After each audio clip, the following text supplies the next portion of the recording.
Good evening, Steve here, and we'll just call this Sunday evening chat. Um, does anybody come to your mind when I suggest trying to save somebody?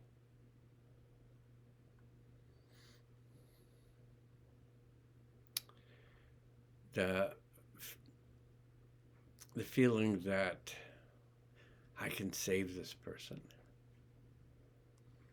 There's something I can do that's going to change this person's life and lead them in a better direction, possibly. And what is the term altruistic? Altruistic, something like that. They're good thoughts, and I think it's always lovely when you can, influence someone's life in a direction that seems in the highest good for all, including that person. Um, as long as you're not trying to. If you're not trying to steer their ship, because it's their ship. And I mean, I'm not talking about people who are in the business of helping people figure out how they keep making the same apparent mistakes. They keep ending up with the same results, and they keep doing the same thing and ending up with the same results.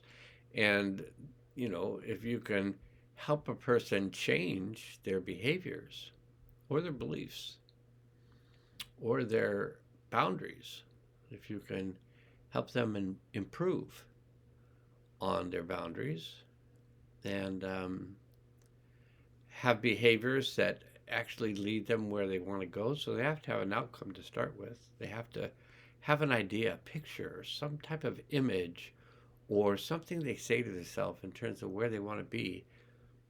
And then you may be able to support that person in achieving that if you always check in and say, is this in the highest good? Because, I don't even want to talk about leading the horse to water. I mean, basically, people, we don't want to leave them on their own. If they're young children and we can give them some direction, that's great. And help them to kind of understand why we're suggesting they may go in a particular direction. But once they're, kind of ingrained in their habits, in their behaviors, based on these beliefs that they feel very strong about. Just one brief example, I had someone make a comment on one of my videos and made no sense to me, so I went and checked the person out. Some people hide, they want to be subscribers, but they want to be hidden, and other people want to be seen.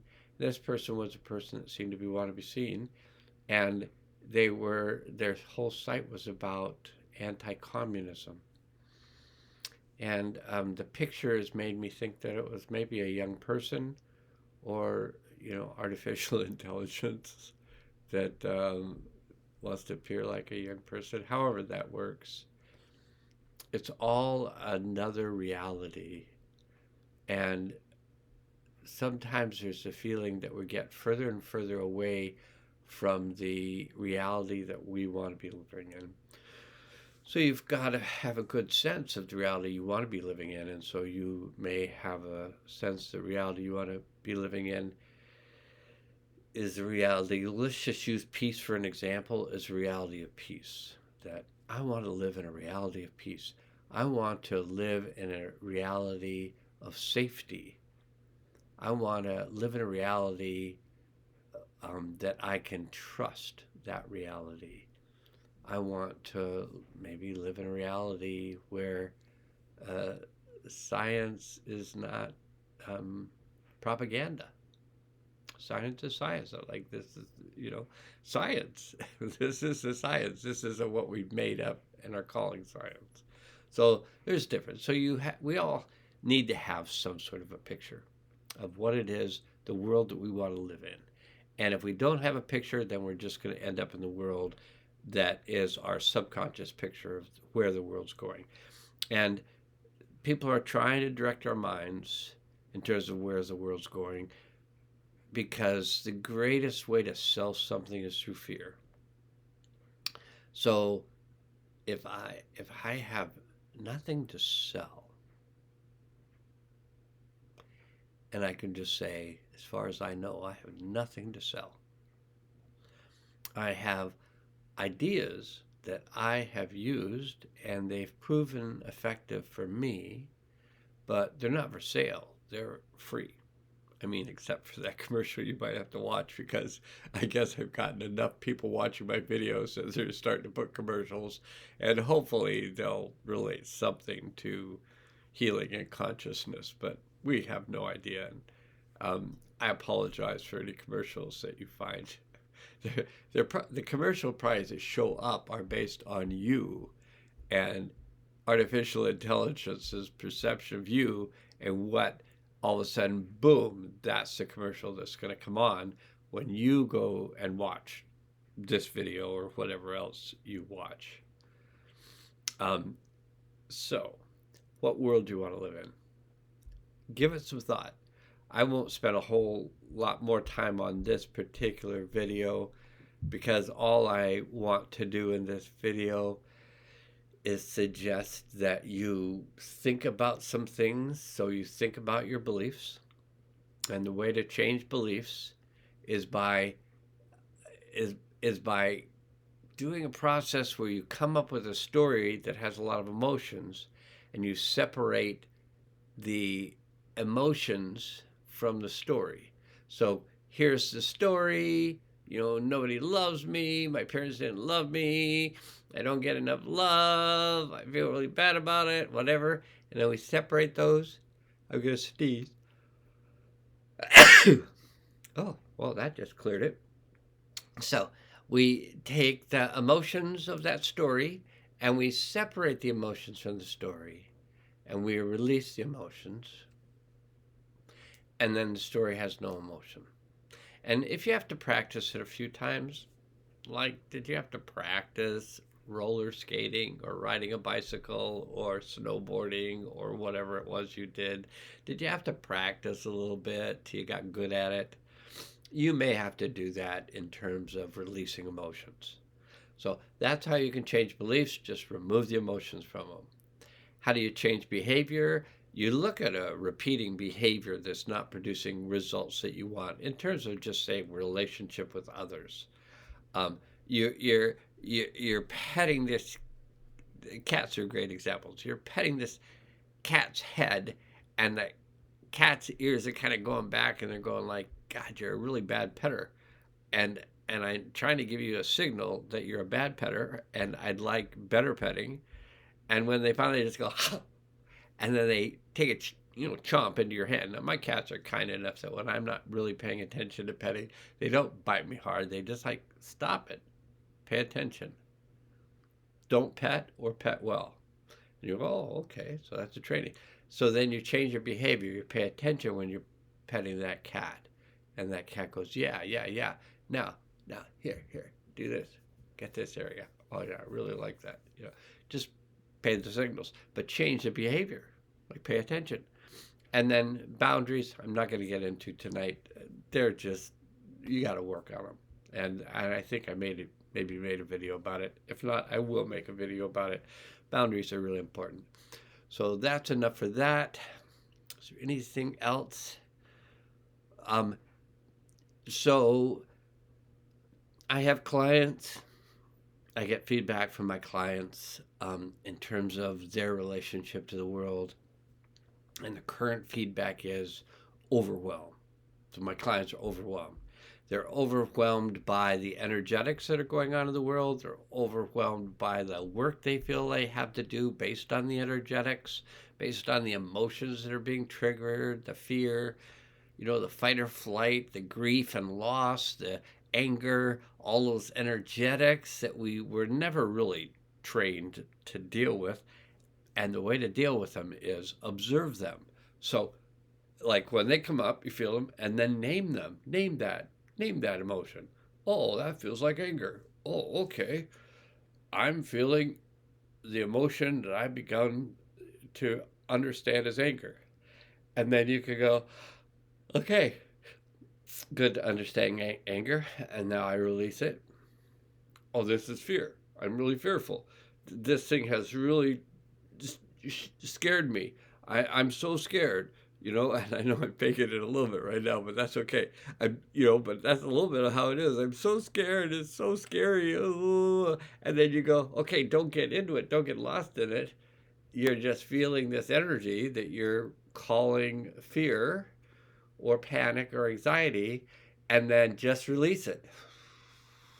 You can even do the breathing thing. Move your hands out. Whatever you need to do that you actually feel like it happens. And same with grief and loss. And grief and loss, is like, so just separate yourself from it. You can keep the emotions going, but separate yourself from it and then release it.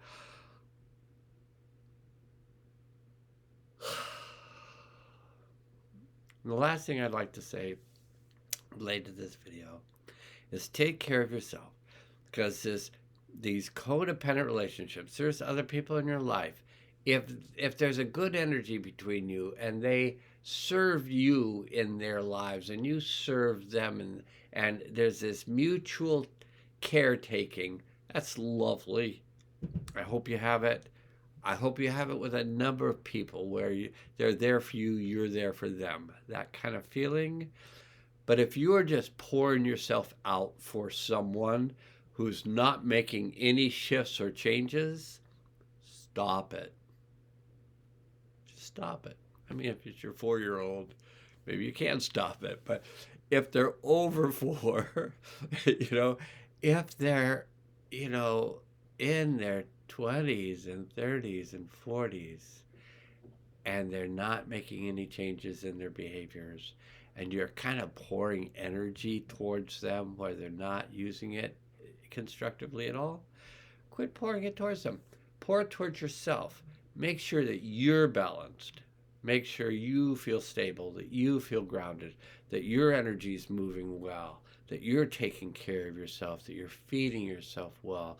You're not overextending yourself continuously trying to save the world. Save your own world and shift your relationship with the world, and the world will change for you. Poof. It's like magic. And magic's okay, I don't know about dark magic, because I don't know about dark magic, so I can't tell you.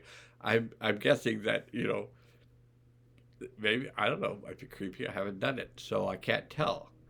But I can tell you about the magic of making a change. Just making a change, Now, I was going to use Walt Disney reference, but I don't think we want to go with Walt Disney. So we're just going to go with making a change and changing our beliefs, changing our behaviors, changing our boundaries in a way in which it brings a balance between ourselves and others. That we have a balanced relationship. We have good boundaries in terms of our relationship with them. They have good boundaries in terms of their relationship with us. And there's energy moving between us, and which uplifts both of us. So that's about it for now. And thanks very much for listening. I tried to do something over the last couple of days, and it didn't work. So I'm glad that it worked out today, and I hope this isn't too long. We do tend to have from what there's something.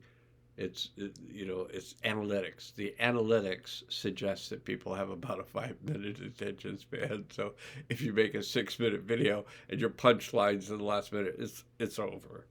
So, but I can tell that you're a person just sticks with it, is gonna make changes, and otherwise, why come here and listen to this? Why do it unless you're really gonna do something with it? So that's it. And let me find the little button I gotta push, and now let's go.